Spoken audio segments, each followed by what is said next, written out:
Senhora telespectadora, senhor telespectador, segundo bloco, diálogo com Hamilton Werneck. O Anderson, como é que você se sente? Hoje você está sendo entrevistado.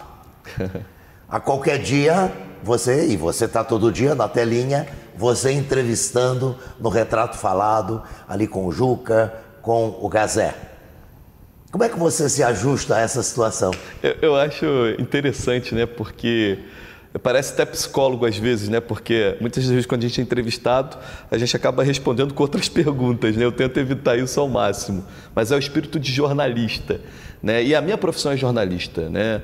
Além de me considerar também um pouco na área de educação, não tanto quanto eu gostaria.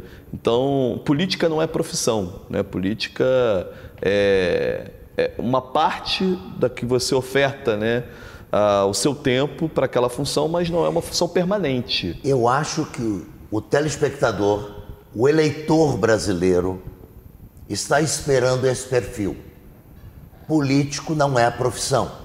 E os erros brasileiros são exatamente aqueles de que políticos se tornam profissionais da política. É fato. Eu como comecei muito cedo, né? Eu comecei na área de comunicação antes de me formar, né, na faculdade. Comecei com 15 anos de idade, né, como jornalista esportivo na equipe do Fernando Bonan. Então, ou seja, é uma trajetória aí que já vai para quase 20 anos, né? Pois é. Como jornalista. E radialista e jornalista. E a gente vê todas essas transformações que a comunicação passou nesse tempo. Eu faço parte de uma geração que não é aquela geração da época do Laércio, né?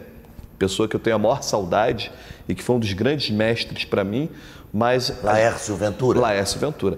Mas continua com aquele espírito do vira-lata, onde muitas das vezes, onde todos consideram lixo, ali está a notícia, ali está a informação, ali está a biografia de uma cidade, nas esquinas, nas mesas de bar. Eu ainda acredito muito nesse jornalismo, ainda que a gente viva a era dos bytes. Veja bem,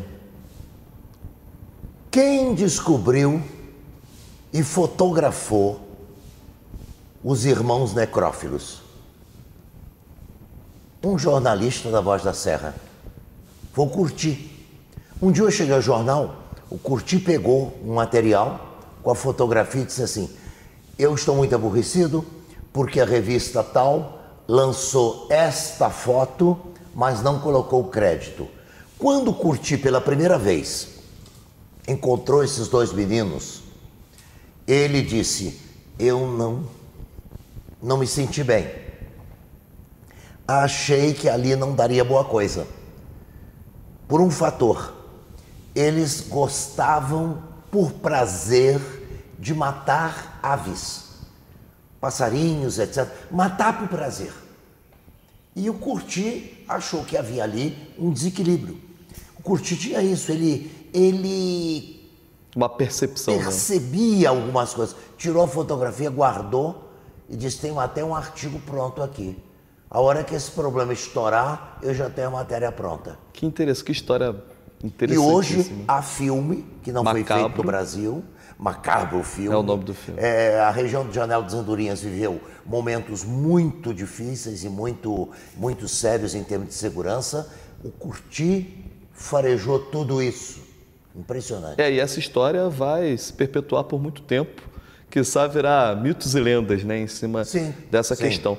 E eu acho que aí vem uma coisa que eu particularmente prezo muito, né, e que o jornalista tem que ter, que o educador tem que ter, que o político tem que ter, que é a sensibilidade. Sim. A sensibilidade para perceber que aquela história que pode ser algo muito cotidiano e que a gente não dá tanta atenção assim, pode exatamente ser o grande diferencial para a questão, seja de uma matéria, seja de uma pessoa, porque, como dizia Inácio Lora, é muito mais do que quadros e cadeiras, são pessoas com expectativas e sonhos, né?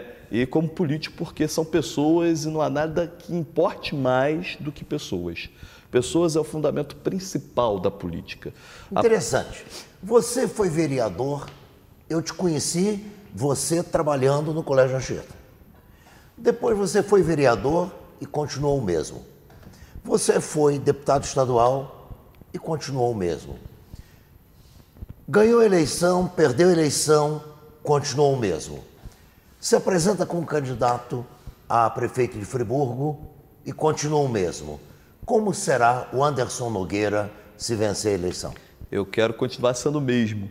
É engraçado porque eu, de vez em quando, vou ao supermercado fazer compras, as pessoas se assustam, né, que eu estou fazendo compras no supermercado. E eu costumo dizer que disso não dá para abrir mão. E para não abrir mão disso, você tem que ter a possibilidade de andar de cabeça erguida nas ruas por conta da sua prática. Muito mais do que o discurso, né, é a prática de vida. E na prática de vida eu tenho a grande vantagem de poder andar na rua. Eu posso andar tranquilamente na Alberto Braun, eu posso entrar numa loja, sair de uma loja, eu posso ir ao supermercado fazer compra, eu posso fazer as tarefas cotidianas e por fazer as tarefas cotidianas, eu digo que eu conheço as pessoas, eu conheço a minha cidade e muito mais, e aí vem a grande diferença, muito mais do que saber dos problemas, porque dos problemas, quem tem essa oportunidade como eu tenho, de andar nas ruas, todos nós sabemos os problemas. Agora, apresentar as soluções é que é o grande diferencial. E não há soluções mágicas, né? E é por isso que eu falo tanto em planejamento, né? Num tripé, gestão, desenvolvimento sustentável, para chegar a um desenvolvimento humano pleno. Então, são essas as questões que não dá para abrir mão, seja como vereador, como deputado estadual, como jornalista, como apresentador de TV e como prefeito, se um dia assim a população entender que a gente deva exercer essa função. Interessante que você está muito próximo ao quadro educacional e o Paulo Freire dizia o seguinte: o melhor momento da vida da pessoa é quando a sua fala corresponder à sua prática, não é? E me parece, na sua fala, que há muito disso. Você fala o que pensa e logo em seguida, no exemplo, a gente percebe que faz exatamente aquilo que está pensando.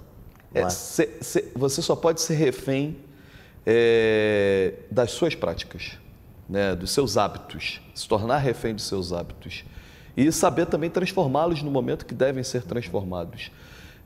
A gente vê muito discurso bonito, né? A gente vê muitas pessoas muitos vendedores de ilusões, né? Aliás, eu diria a você o seguinte: ultimamente eu tenho ouvido discursos horrorosos. Aliás, ultimamente até discurso está difícil de ouvir bom discurso. É difícil, né? de ouvir, porque as coisas são agressivas. Você se mete na vida de um outro país e com coisas secundárias, quer dizer, a beleza da mulher de fulano de tal que é presidente não sei de onde. Quer dizer, isso não é papel de estadista. Nós temos que mudar a linguagem. Eu, inclusive, estou lendo um livro agora que eu reconheço muito difícil. Eu voltei ontem à noite para reler a primeira parte de um livro sobre o que realmente nós somos, do Noam Chomsky. Mas ele tem uma linguagem muito difícil. E a primeira parte é exatamente essa questão da linguagem. Quando a gente junta aquilo que está dentro da gente, que tem uma limitação cerebral, e a gente consegue fazer a junção do que está na nossa cabeça com a realidade e aí tornar esse pensamento uma coisa infinita, não é?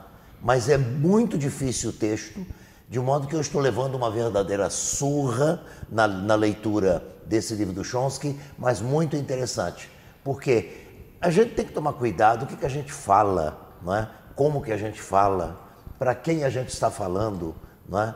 Para passar para as pessoas uma verdadeira educação humanista.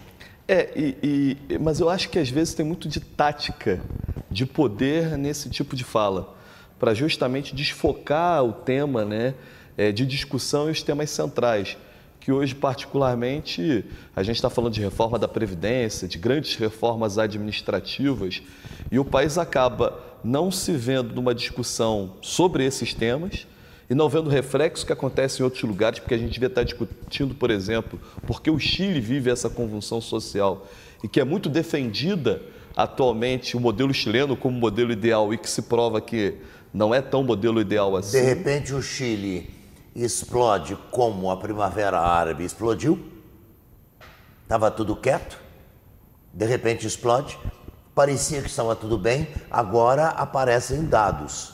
O Chile é o penúltimo dos 30 e poucos países da OCDE em distribuição de renda. E com a reforma da Previdência que foi feita ainda na era Pinochet, o resultado, se nós fôssemos comparar ao Brasil, para o aposentado é o seguinte: se o Brasil tem R$ 1.000 de salário mínimo, o aposentado que contribuiu com o salário mínimo estaria recebendo de aposentadoria 500. Isso se fôssemos estabelecer o sistema de poupança, que felizmente o Senado e a Câmara Federal Brasileira conseguiu segurar. Dá uma brecada, Brecou. mas você vê a força, né, do mercado financeiro hoje no governo nacional, e isso assusta muito para as questões locais também. Mas, no entanto, eu particularmente tenho acreditado que, ainda que todas essas forças externas elas afetem nações, estados e municípios, não é diferente, mas eu também vejo nascer com essa coisa toda, e aí é muita confusão, mas essa coisa da rede social, onde tudo é global, de repente você começa a se voltar de novo para as coisas locais. Eu tenho muita fé nessa coisa do local, de que o local possa de novo tentar transformar o global.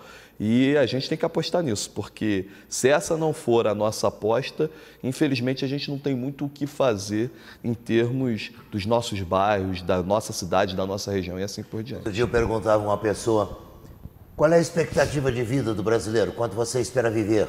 Ele disse 80 anos. Eu falei: você deve estar pensando que está vivendo ou no Japão ou no Canadá, porque lá chega a ser 80 anos. Senhor telespectador, senhora telespectadora, encerrando o segundo bloco, eu peço que você não se afaste da telinha, porque nós vamos cada vez mais voltar para esta linha, o local, Nova Friburgo, a nossa cidade, os nossos problemas, e vamos analisá-los com aquele que se apresenta como um pré-candidato à Prefeitura de Nova Friburgo.